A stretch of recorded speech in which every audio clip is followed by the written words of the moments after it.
Well, thank you so much to Dan and to the team here at FCC. It really is a privilege to be with you and to talk about a most important issue. As Dan mentioned, I live in Cleveland, Ohio, and I work at Parkside Church and also run a counseling center there called Fieldstone, which offers Christian counseling in Northeast Ohio. I've been married for 14 years to my wife, Jen, and we have 4 daughters. So it's all girl world at my house right now. And range in ages from 10. I have a 10, 8, 6, and 4-year-old. So 5th grade, 3rd grade, 1st grade, and just started preschool. So our house is full and alive. So I'm so thankful to be here with you. Just to give you a little bit of context about what we'll be talking about tonight and into tomorrow. Tonight our goal really is to talk about the issue of gender identity. And gender identity is definitely, I would probably say more so than even sexual identity, a topic that is much more culturally relevant and probably something that you hear a little bit more about just even in recent years. The sexual identity in many ways has become much more mainstream and accepted in culture. Gender identity and transgender issues are much more culturally relevant and probably come up just in conversations, whether it be with your kids, your grandkids, et cetera. And so that really is our goal tonight. In our first session, we'll spend a lot of time just, again, understanding terms, looking at some statistics, and then in our second session tonight, we'll talk a little bit more about how do you interact with somebody who is struggling with gender dysphoria or who might identify as transgender. Tomorrow, we'll switch topics, and in our first session, we'll try and lay a little bit of a groundwork for a biblical view of gender and sexuality. So tomorrow will be a little bit more heavy from Scripture, trying to lay out that foundation, but just because for sake of time tonight, we have a little bit of a condensed time frame, so I'd encourage you to come tomorrow if you can. And then in that second session tomorrow, we'll talk about sexual identity, homosexuality, lesbianism, bisexuality. And then in that third session, again, how do we interact with people who hold to views different than us? Hopefully at the end of tonight, we'll have some time for Q&A.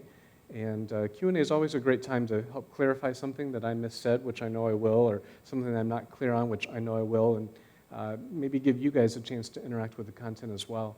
I'd be curious to know, in a group like this, how many of you are you approaching this issue because you know somebody, maybe you're related to somebody, you work with somebody, you go to school with somebody who struggles with gender dysphoria or who identifies as transgender? Why don't you raise your hand?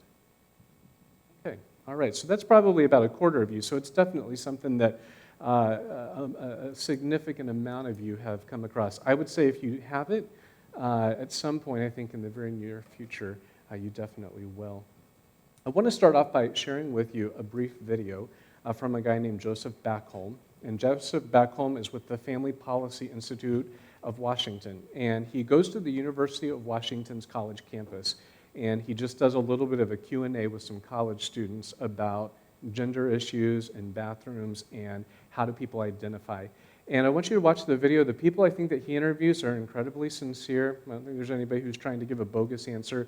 But what it's going to do, I think, is to help orient your gaze to where we're at culturally in terms of how people view gender and view gender identity.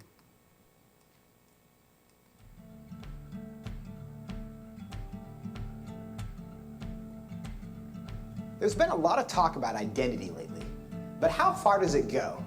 And is it possible to be wrong? We went to the University of Washington to find out.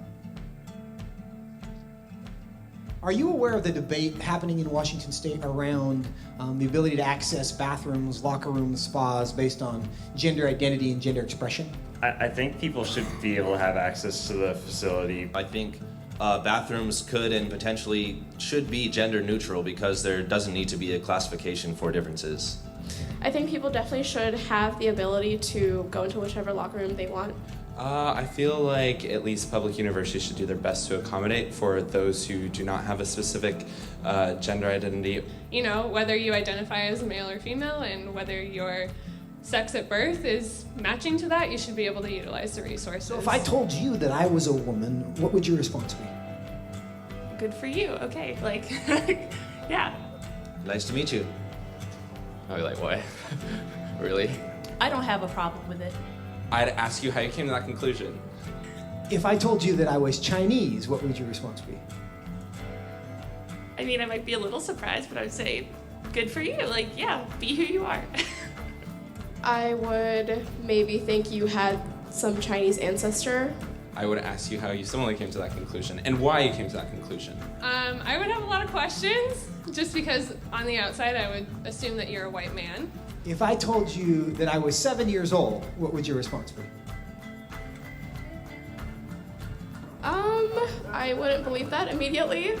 I probably wouldn't believe it, but I mean, it wouldn't really bother me that much to go out of my way and tell you, no, you're wrong. I'd just be like, oh, okay, he wants to say he's 7 years old. If you feel 7 at heart, then then so be it. Yeah, good for you. So if I wanted to enroll in a first grade class, do you think I should be allowed to? Probably not, I guess. I mean, unless you haven't completed first grade up to this point and for some reason need to do that now. If that's where you feel like mentally you should be, then I feel like there are communities that would accept you for that. I would say so long as you're not hindering society and you're not causing harm to other people, I feel like that should be an okay thing. If I told you I'm 6 feet 5 inches, what would you say? That I would question. Why? Because you're not. No, I don't think you're 6'5". If you truly believed you're 6'5", I don't think it's harmful. I think it's fine if you believe that. It doesn't matter to me if you think you're taller than you are. So you'd be willing to tell me I'm wrong? I wouldn't tell you you're wrong. No, but I say that I don't think that you are. I feel like that's not my place as like another human to say someone is wrong or to draw lines or boundaries. No, I mean, I wouldn't just go like, oh, you're wrong, like that's wrong to believe in it, because I mean, again, it doesn't really bother me what you want to think about your height or anything. So I can be a Chinese woman. You. Sure.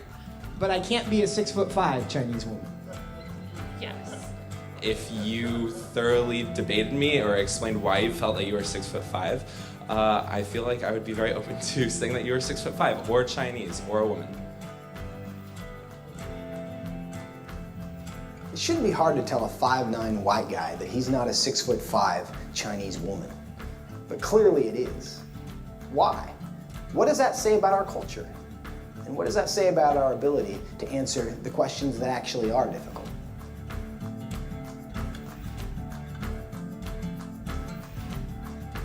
It's really a fascinating insight, right, into where we're at in culture. And I think as Back Home rightfully identifies, he says, listen, if we aren't able to answer these questions of why can't Joseph back home, who obviously is a white male who's 5'9", but nobody is able to answer the hard questions of why is he able to say that and why can't he say that he's 6'5" Chinese woman. If we can't answer those questions, if we can't understand that context, then how really do we answer even the bigger questions of the gospel and what we believe in issues of faith? And so our goal tonight, again, here in this first session, is to understand that culture, to understand where a lot of those people are coming from, because I think a lot of times when we look forward to and where we hope to have interactions with people who have views different than us, a part of that interaction is simply just knowing the landscape a little bit better. And so towards that end, I think it's always helpful to understand people's stories. Most of you probably kept up or were familiar with Bruce Jenner. In 2015, Olympic gold medalist Bruce Jenner famously transitioned to becoming a woman. And in an interview with Diane Sawyer, Bruce Jenner was talking to Diane Sawyer, and listen to what she said. I've tried to explain it in this way. God is looking down, making little Bruce. And then at the end, when he is just finishing, he says, hey, wait a second. We've got to give him something. Everyone has stuff in their life that they have to deal with. What are we going to give him? Let's give him the soul of a female, and let's see how he deals with that. So here I am stuck. After that transition, Jenner went on to tell Sawyer this. She said, I'm so happy after such a long struggle to be living my true self. I'm so happy after such a long struggle to be living my true self. Another well-known figure, Sonny and Cher's son, Chastity Bono, or Chaz Bono, recently transitioned. And listen to what Chaz Bono had to say about this. There's a gender in your brain, and there's a gender in your body. For 99% of people, those things are in alignment. for transgender people, they're simply mismatched. That's all it is. It's not complicated. It's not a neuroses. It's a mix-up. It's a birth defect, something like a cleft palate. Right? What you hear from both of these stories is kind of downplaying and minimizing the role that gender plays, or especially embodied gender. Right? It's just a mix-up. It's just like a birth defect. It'd be like having a cleft palate. And that's kind of, I think, when you talk to a lot of people who struggle with gender dysphoria, who end up making some type of transition, you'll hear similar stories to people like Caitlyn Jenner or like Chaz Bono. Those are some stories of people, and even hearing some of those people's stories, we want to also understand some definitions and some terminology. And one of the reasons why we want to understand terminology is that when we can understand certain terms and what they mean, it allows us, I think, as Christians to better interact and to have better conversations with people so that we're actually talking about the same thing, that we're actually comparing apples to apples. And so what we're going to do is we're going to go through a variety of different terms, try to bring some definition, try to bring some clarity to them so that you, if and when you have the opportunity to interact with somebody who struggles with GD or who identifies as transgender, that you'll be the most equipped possible to have that type of conversation. So let's talk about 4 terms right off the bat. And these 4 terms we'll try to group together and try to explain how they all interact. Biological sex is the first term that we want to know. What is biological sex? Biological sex means being born male or female according to chromosomes or according to one's external or internal physiology. It's an anatomical marker, right? There's an actual DNA that is male and there's an actual DNA that is female. And when we're talking about biological sex, when we're talking about someone's biological sex, this is historically what it has referred to. It refers to how one is actually born. That second word is gender. Gender is the psychological, social, and cultural manifestations of maleness and femaleness. We might call that masculinity and femininity. Masculinity and femininity, again, sometimes is more contextual, that there might be certain things that are more male and female. If you go to different parts of the world, that men might dress a certain way or look a certain way or act a certain way that maybe in Western culture would look a little bit different. But it's more socially informed, more culturally informed. But gender, historically, had always been tied to that first term of biological sex. So if you were born biologically male, then guess what gender you would identify with? You would identify as a male. That third term there is called gender identity, and that's what that dynamic that I just referenced, that's what gender identity is all about.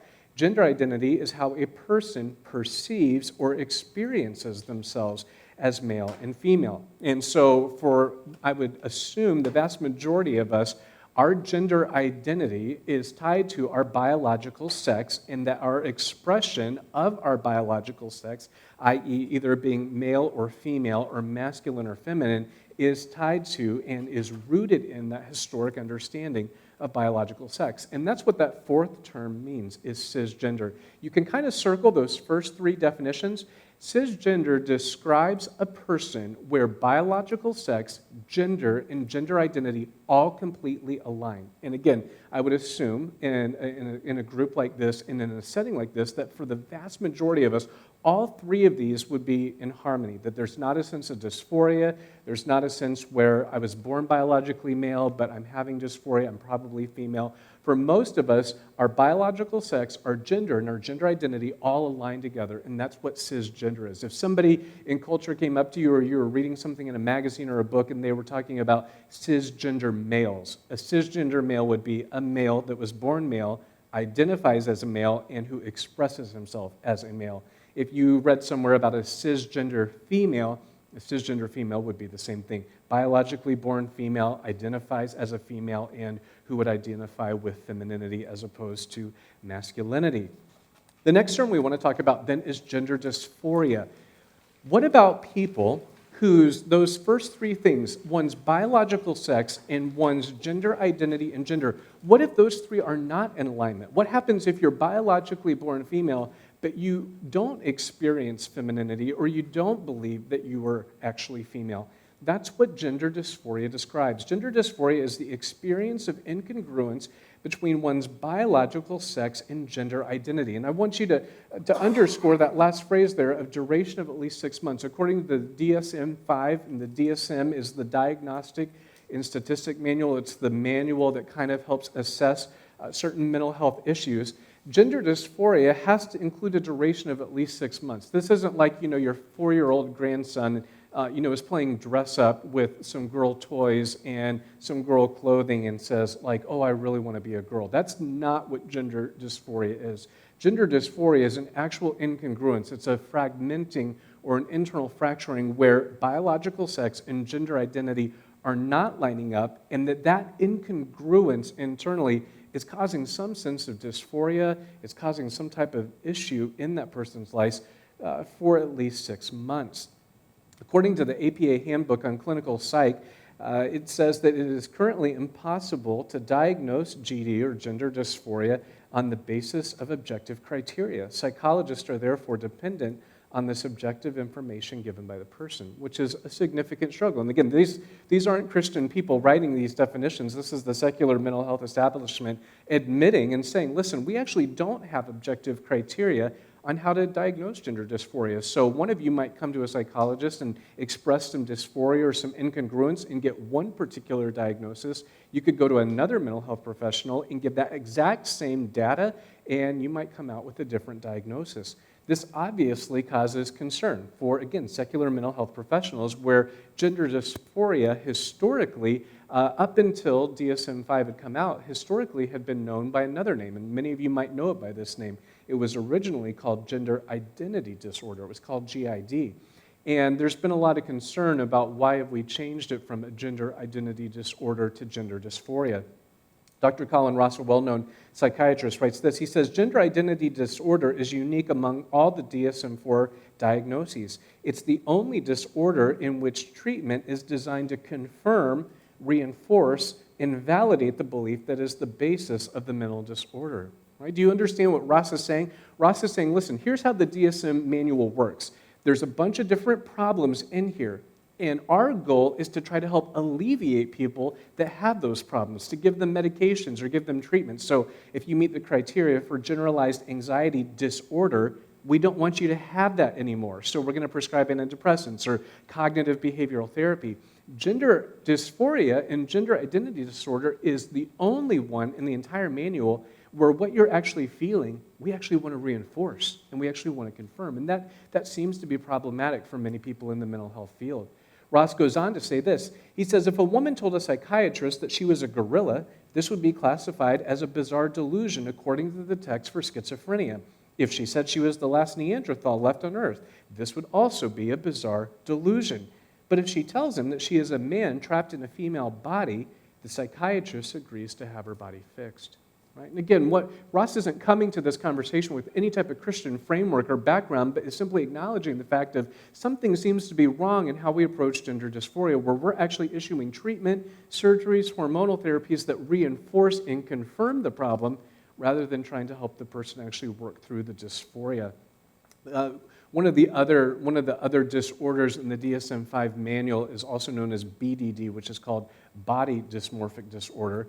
And a lot of people have said body dysmorphic disorder probably in many ways is similar to gender dysphoria. The difference being, again, with body dysmorphic disorder, we're not trying to confirm that label, but trying to help alleviate that issue through psychotherapy or medication or whatever.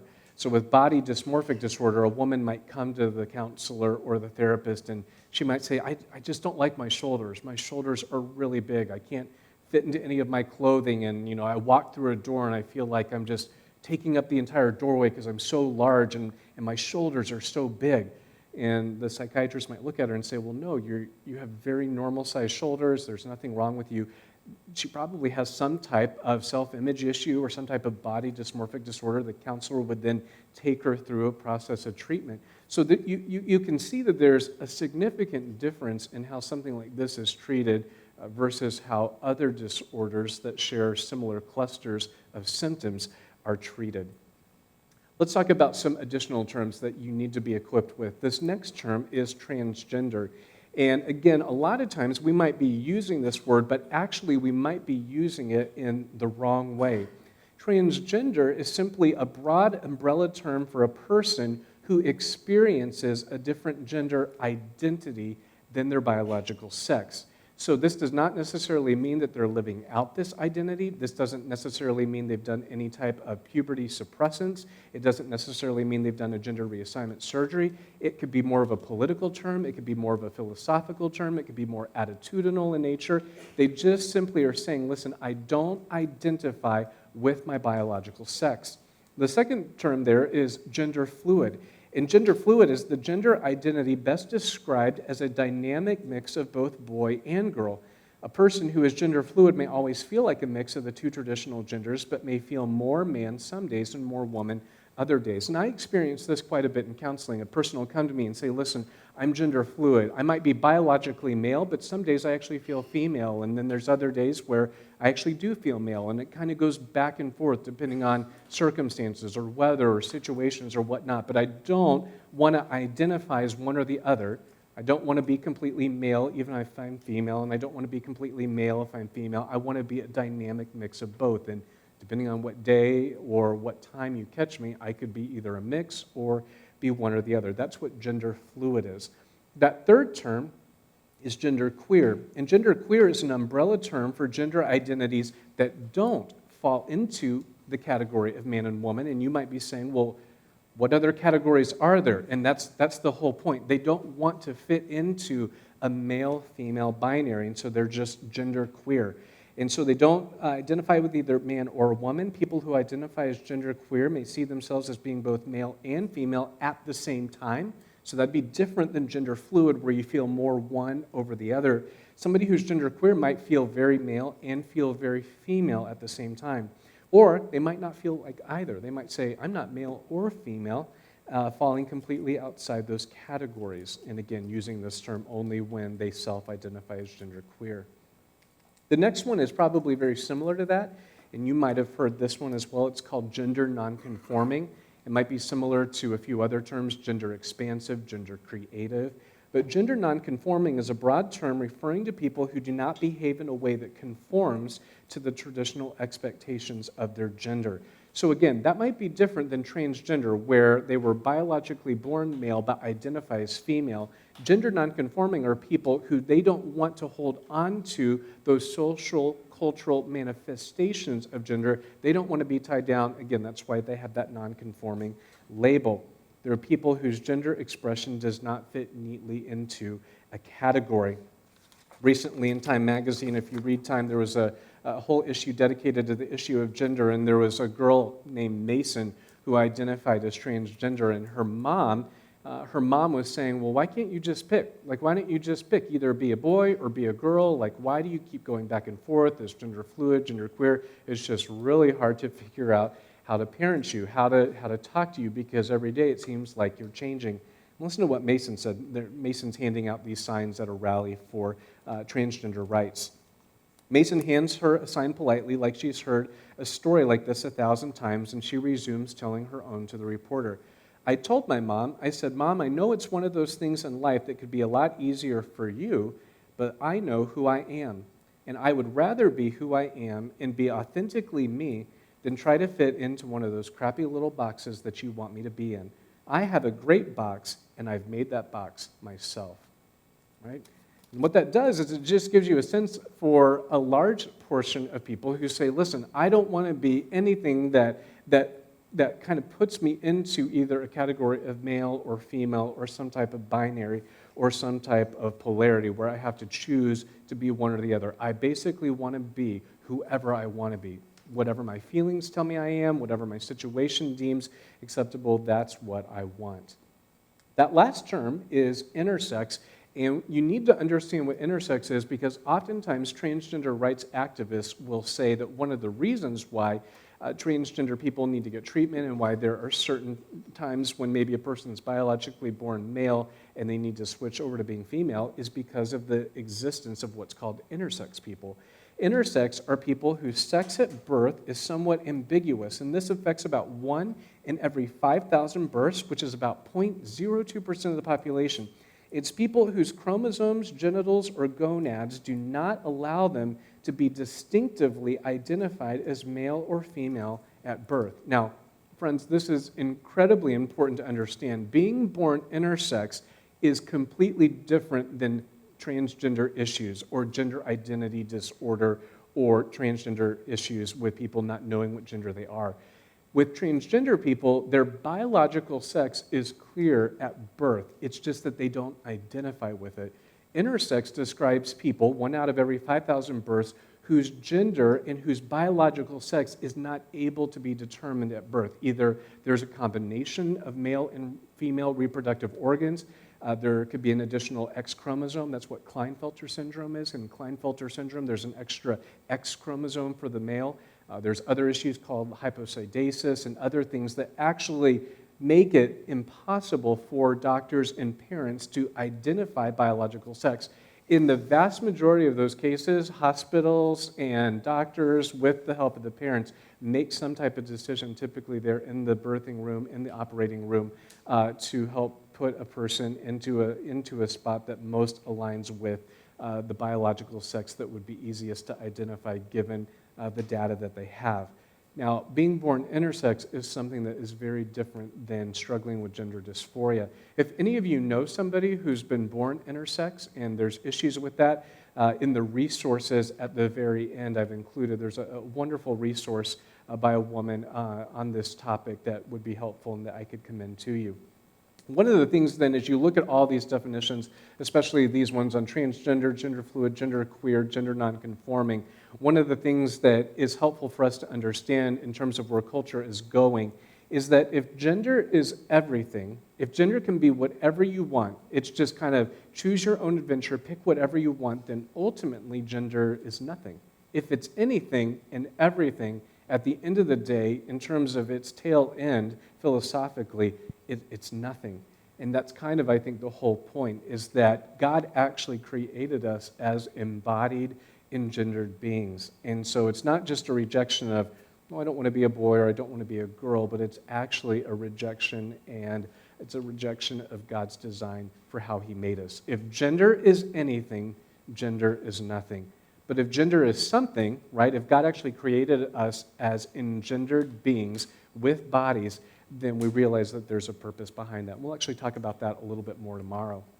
Now let's transition on to another topic in this conversation. You might be asking yourself, again, for those of you who don't know somebody who struggles with gender dysphoria, or this is maybe a little bit of a newer topic, you might be thinking, why do people even struggle in this way? I mean, where does this sense of gender dysphoria come from? Maybe some of you are thinking to yourself, I've never thought that I was not what my biological sex is.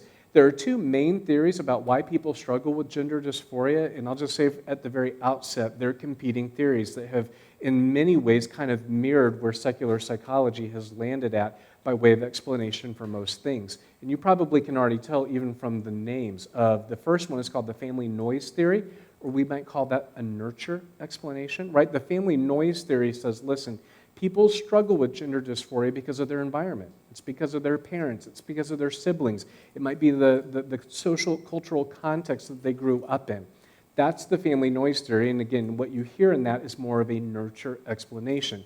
The second reason is what's called the brain sex theory, and again, what do you hear in that? You hear more of a nature explanation, and I would say definitely out of the two of these, I think that what's probably most prevalent and popular right now is definitely the brain sex theory. We're definitely in a nature swing right now in terms of where the secular mental health system is. It's all about the brain, your genes, your body, etc.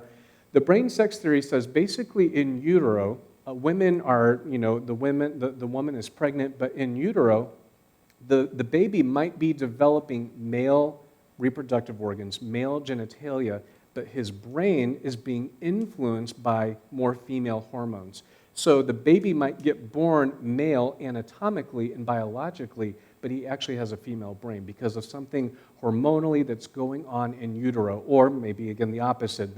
There's a baby that's in utero that has female reproductive organs or genitalia, but who's being more influenced by male hormones. And so it might be born female, but actually is male. That's the brain sex theory. Now, neither of those theories have been tested or empirically proved. And again, if you're interested in more research about that, this next quote, the guy here, J. Allen Branch, in your resource handout at the end, has written a really helpful book on this, where he examines a lot of the scientific data, puts it through the framework of Scripture. If that's something that you're interested in terms of the scientific explanations behind GD, then I would definitely commend this book to you.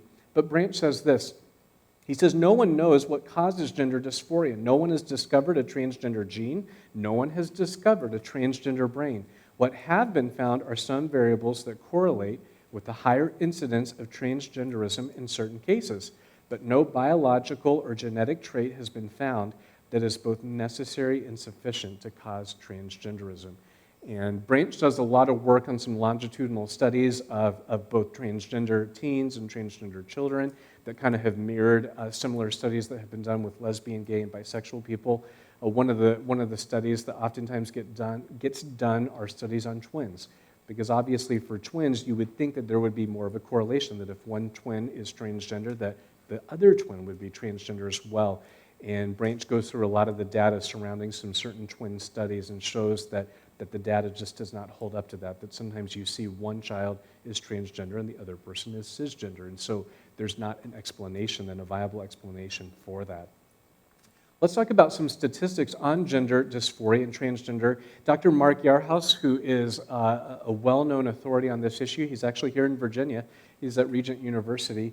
Dr. Mark Yarhouse writes very simply that it's not a very common experience. Now, that might be very different, right? Because I don't think that's oftentimes what we hear communicated in the mainstream media.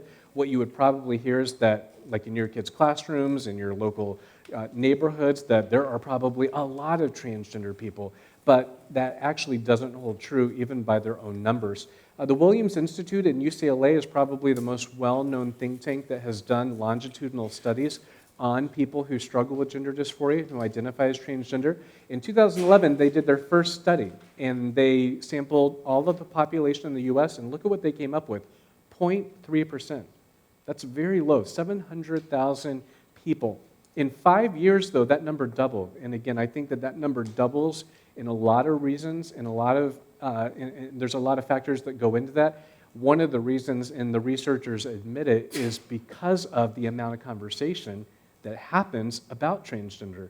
And so, your next door neighbor thinks that they're transgender, and before you know it kind of spreads, and kids start talking about it, and before you know it, you begin to get these clusters of teens or children or adults saying that they struggle with gender dysphoria or believe that they're transgender. And there's a whole other term for that. It's called rapid onset gender dysphoria. And rapid onset gender dysphoria is where teens and children seem to cluster in certain groups, where one kid will say, hey, I think I'm a boy, and we notice that there are certain clusters of his or her peers around him who also then begin to take on those behaviors. So in 5 years, that number more than doubles. So it goes from 0.3% of the population to 0.6% of the US population, which is about 1.4 million people. Now again, that relative to the mean, to the actual population, it's not, I don't think, anywhere near what probably gets communicated to us, where you think that this is something that's probably everywhere. It's actually a very small sample size. When we think about gender dysphoria in teens, this is another issue oftentimes that comes up. If that's gender dysphoria and transgender in adults, what does gender dysphoria look like in teens? And again, what you probably don't hear is that there has actually never been a longitudinal study of how many teens are transgender or who struggle with gender dysphoria. And in fact, the New York Times released a huge article in 2017 that said exactly that. They said that we've never actually done an analysis of how many there are. And one of the reasons why it's hard to get actual numbers on how many teens struggle with gender dysphoria is because of the way the questions get asked. And so one of the standard questions that would get asked in a gender identity survey would go something like this. Do you identify as either A, male, B, female, C, transgender, or D, other? So male, female, transgender, or other. And what the researchers noted is that kids nowadays, or teens rather, they don't want to get plugged into the first two, right? They think it's culturally irrelevant and not cool to identify as either male or female, but they might not be transgender, so you get an oversampling of what? of other, right? And obviously, there are a lot of people who do know what their gender is, but on a survey don't want to answer male or female. So the sample sizes are way off. So what has been done is they've tried to extrapolate out the data from adults to map it onto teenagers to say, if we took the Williams Institute data, and the Williams Institute then is who did this study, if we took the data from adults and mapped that onto teen populations, so teen they're saying is 13 to 17, what would our estimates be of transgender teen populations in the US? And they mapped that out in 2018. And actually what I found fascinating is that here in Virginia, you actually are above the national average. So the Williams Institute says the national average for teens is about 0.7%. Virginia is actually in the top percentile with about 0.9% of teens identifying as transgender. Now again, it's only an estimate because no longitudinal studies have ever been done. But what they're doing is they're extrapolating out adult data, mapping it onto the data that they have for your state, or really for all the states, and you can see that you guys are at, again, at least one standard deviation up from what the mean or whatever the average is. Let's talk about gender dysphoria in children. So again, we're only working our way down from adults to teens to children, and I think you would not be surprised that that's actually where I see most of my clients now, is parents bringing their children and saying, you know, Bobby's 6 and thinks that he's a girl, or, you know, here's Sandy. Sandy thinks that she's a boy, and a lot of parents are struggling with this issue with their kids. Again, the New York Times agrees that we don't know how many children struggle with gender dysphoria. They write, no one knows for sure. Researchers had not figured out how to obtain consistent, reliable answers from teenagers, much less younger children. The best estimates are that the population is small, probably under 1% of adolescents. And again, imagine having a teenager answer a question of, are you male, female, transgender, or other? Now imagine asking your 5-year-old kid that question. The difficulty of getting a realistic answer that you actually can get data from is going to be impossible. I mean, my kids change their mind on what they want to have for breakfast like multiple times in a 30-minute time window, right? Asking them to choose what gender they are is an incredibly problematic question.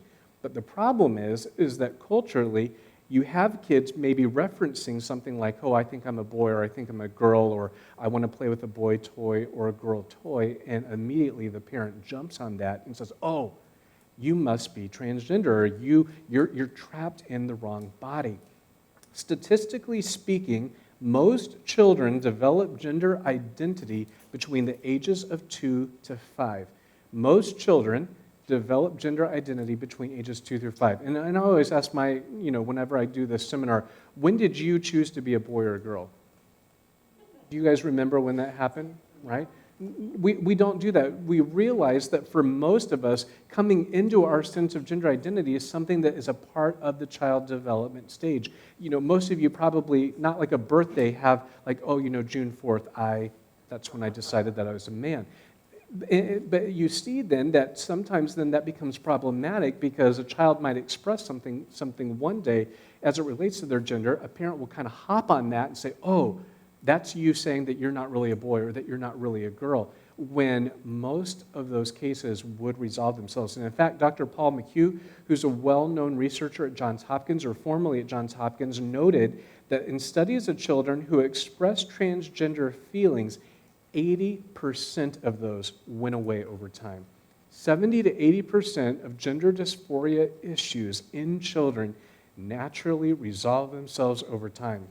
And for many of you who already have grown children, or maybe you have grandchildren, you probably have experienced this, right? Maybe your child or your grandchildren at times have expressed interest in maybe more masculine toys if they're a girl, or more feminine toys if they're a boy, or played dress up or something like that, and you don't make a big deal about it, right? You just move on with life, and you just realize those things tend to resolve themselves over time.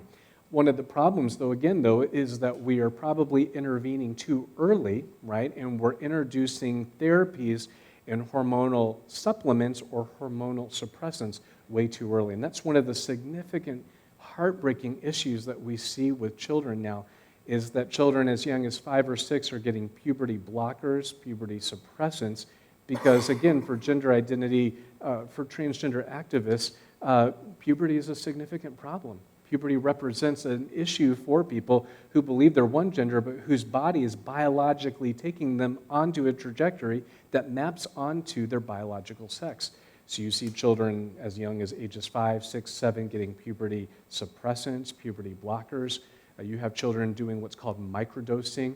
Microdosing is where maybe if you don't want to be completely male, you might get just a few shots a month of testosterone to just maybe help push you over the edge. You don't want to completely get gender reassignment surgery, but you're female, but you want to feel a little bit more male. You might microdose. You might get some small dosages of testosterone. Maybe you're a male who wants to be female, but you don't want to get gender reconstructive surgery, so you might microdose with estrogen. You might get some small doses every month of estrogen. Again, this is happening at very young ages.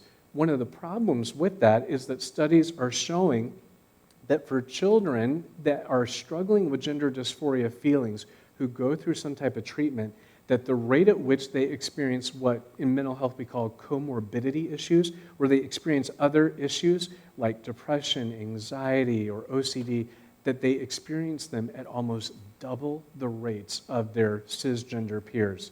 Dr. John Whitehall did a study of Dutch children with dysphoria ages 4 through 11, and it revealed that 52% had associated psychiatric problems with diagnoses including anxiety, phobias, mood disorders, depression, ADD, and oppositional behavior.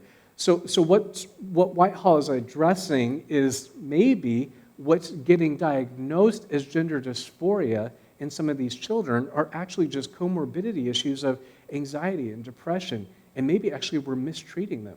We might actually be saying, oh, they are struggling with gender dysphoria, and they might actually have some other issue that we actually need to direct our attention at that. And that's oftentimes one of the untold things and one of the unsaid things that you probably don't hear in the mainstream media. You probably don't hear that teens who end up transitioning and adults who end up transitioning experience suicide rates at double the amount of their heterosexual or cisgender peers. You don't hear that, right? Because on the news and the media, you're told, listen, if you go through with this surgery, you're going to be living your best life. You're going to be so happy. Everything's going to take all of your anxiety, your depression, the bullying. You just live your truth, and you're going to feel so much better. But for a significant majority of teens and adolescents and adults who make the transition, that's actually not the case.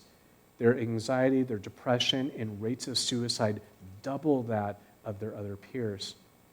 The American College of Pediatricians recently released the statement. I will say this as a disclaimer, they're a minority within the mental health field and within the medical field. So don't get excited about this because this doesn't represent a large section. They're a small group within the medical field.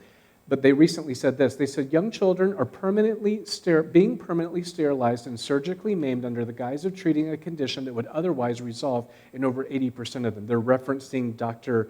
McHugh's study that said 80% of gender dysphoria cases in children resolve themselves. So don't overreact, parents. They go on to say, this is criminal. The American College of Pediatricians urges educators and legislators to reject all policies that condition children to accept as normal a life of chemical and surgical impersonation of the opposite sex. Facts, not ideology, should determine our reality, right? Again, that's not a very popular statement from their medical peers who would say, listen, you just need to help them do whatever it is they wish to do, whatever it is they desire to do. And in fact, in the 2018 revised Code of Ethics for mental health professionals are required to counsel children and adolescents according to the gender choice that they have. So you shouldn't do anything to stop that process, to mitigate that process, to slow it down. You know, if a 6-year-old boy comes in and says, I want to be a girl, then part of the therapeutic process is helping him realize that goal and not to impede with that, which I think culturally just shows us in terms of where we're headed, just the incredible difficulty that we're going to have and face as a church.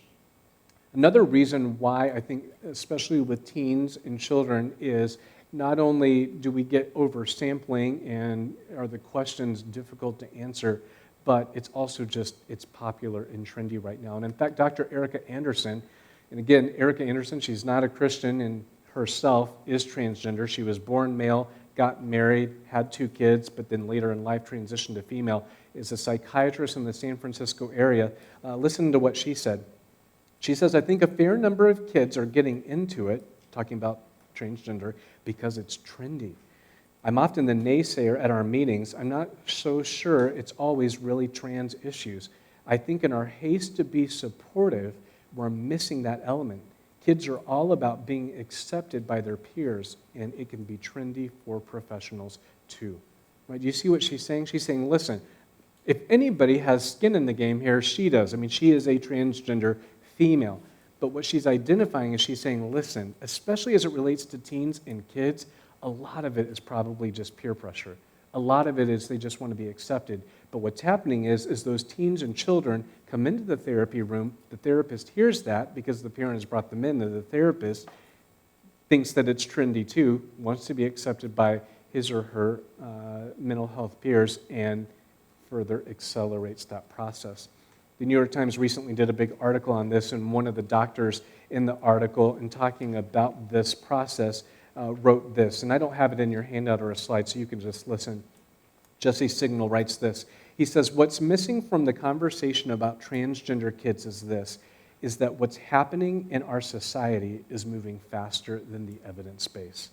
What's happening in society is moving faster than the evidence base. This is the first time in our culture where we are pushing these types of treatments on a generation of kids that we have no formal studies to assess whether or not this is actually going to help or if it's actually going to harm. This is the first generation where you can be a minor and actually pursue some type of gender reassignment surgery or hormonal therapy. And we've never been at that point culturally before where a minor has the ability to self-determine their own gender. And so what Signal is simply observing and addressing is, listen, we're prescribing significant life-altering surgeries that could potentially sterilize an entire group of people, and we actually don't have the evidence base to support that this is actually a helpful intervention. So where does that put all of us now, especially as a church, especially as we think and we aim to be people who want to approach culture not from a position of fearfulness or condemnation, but how do we actually interact with it with gospel hope? Ferdinand Mount writes this. He says, so much about society that is now emerging, it bears an astonishing resemblance to the most prominent features of what we would call the classical world. Its institutions, its priorities, its recreations, its physics, its sexual morality, its food, its politics, and even its religion. Right? What Mount is saying is he's saying, listen, Christians, don't get freaked out. Right? The culture that we're living in right now actually bears a lot of similarities to the cultural and social ethics of the classical world. Ed Shaw goes on to annotate that quote. He says this, quote, in many ways we've come full circle. Rather than depressing us, this similarity should fill us with hope. It means that the church has faced many of these challenges before and has actually grown despite them. The present might not be so foreign to us after all. Right? And we want to end a time like this, rightly, I think, on a note of encouragement because it might seem a bit discouraging.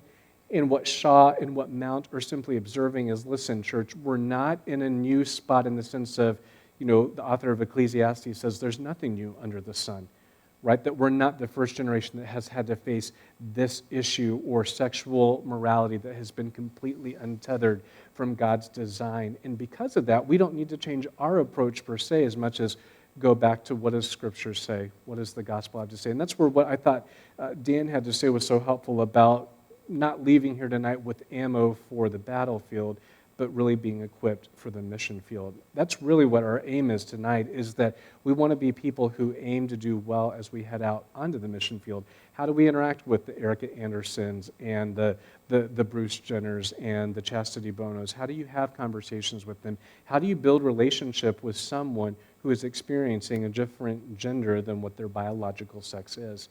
And that's what we're going to attempt to do in our next session. We're going to try and spend some time in the next session just putting together some assorted principles of just how do we interact with other people with gospel, hope, and charity. And at the end of that time, we'll also aim to do some Q&A.